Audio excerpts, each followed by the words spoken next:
we're under a tremendous amount of pressure on delivering buildings, projects, lab spaces as fast as possible.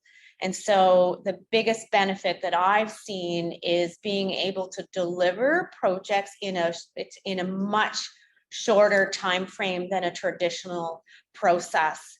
A traditional process, you do your designs, you go back out to the street for construction to build. You might go back because it comes over budget, which is happening a lot right now. And you go back and you redesign and you reprice, and it's just that those stages of getting through to a final approved project takes 6-8 months, depending on the complexity and the size of projects, where in an IPD, you can start a lot of the early processes much earlier, like early procurement, ordering materials before your building is even finally designed, so that you can get through the procurement issues. And so all of these things I'm talking about are all of the things that we are living today in our environment, between delivery of materials, procurement, cost escalations. And so IPD is a great process to manage the risk of delivering a project on time. That would be my number one as an owner.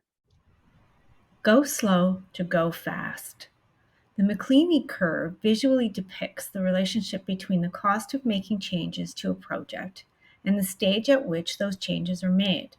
The key idea is that the cost of the changes increases significantly as the project progresses through its various phases. The graph is typically divided into 3 main phases. 1. Early design phase. Low cost of changes. During the early design stages of the project, such as conceptual and schematic design, making changes is relatively inexpensive. This is because the design is not yet fully developed and modifications can be implemented more easily without significant impacts on subsequent stages. 2. Design development phase. Moderate cost of changes. As the design progresses into the design development phase, the cost of making changes starts to increase. More details and specifications have been established, making alterations more involved and costly. However, it is still more economical to address these changes during this phase compared to later stages. Construction phase. High cost of changes. Once the construction has started, making changes becomes substantially more expensive.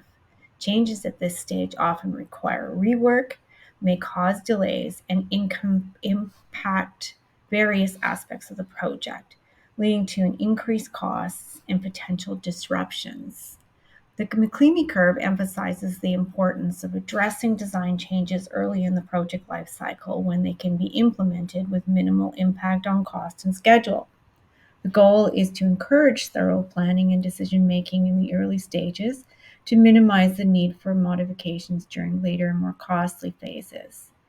Understanding and considering the McLeamy curve can help project stakeholders, including architects, designers, and project managers, make informed decisions about design changes and emphasize the value of early collaboration in detailing, planning to avoid costly alterations during construction.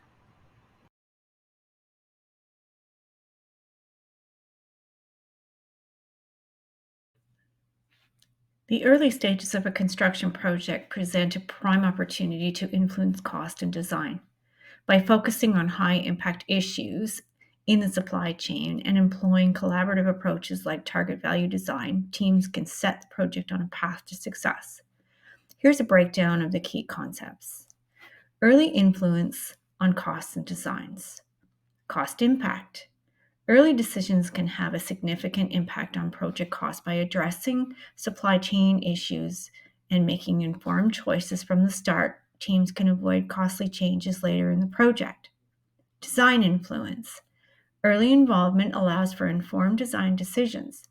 Collaborating with key stakeholders, including trade partners, during the initial phases enables a more comprehensive understanding of design implications. Supply chain considerations. Identifying high-impact issues. Analyzing the supply chain early on helps identify critical factors that can impact project success. This may include material lead times, availability, and potential risks to the supply chain. Mitigating risks. Proactively addressing supply chain challenges helps in mitigating risks such as delays and disruptions. This can involve diversifying suppliers, securing key materials early, or having contingency plans in place. Collaborative team environment. Trade partner involvement. Engaging trade partners and leveraging their expertise from the beginning fosters collaboration. Their insights into materials, construction methods, and potential challenges can contribute to a more informed decision. Early problem solving. A collaborative team environment allows for early identification and resolution of potential issues. This proactive approach helps prevent problems from escalating, contributing to smoother project execution. Target value design. Defining project goals. Target value design involves setting specific cost and performance goals early in the project. This collaborative process aligns the entire team on the project's objectives. Continuous refinement and improvement. Throughout the project, teams can continuously refine the design and cost considerations to ensure alignment with established targets. This iterative process supports adaptability and optimization. By integrating these principles early into the stages of the projects, team can create a foundation for success. The collaboration and knowledge sharing among stakeholders contribute to effective decision making, cost control, and achievement of project goals.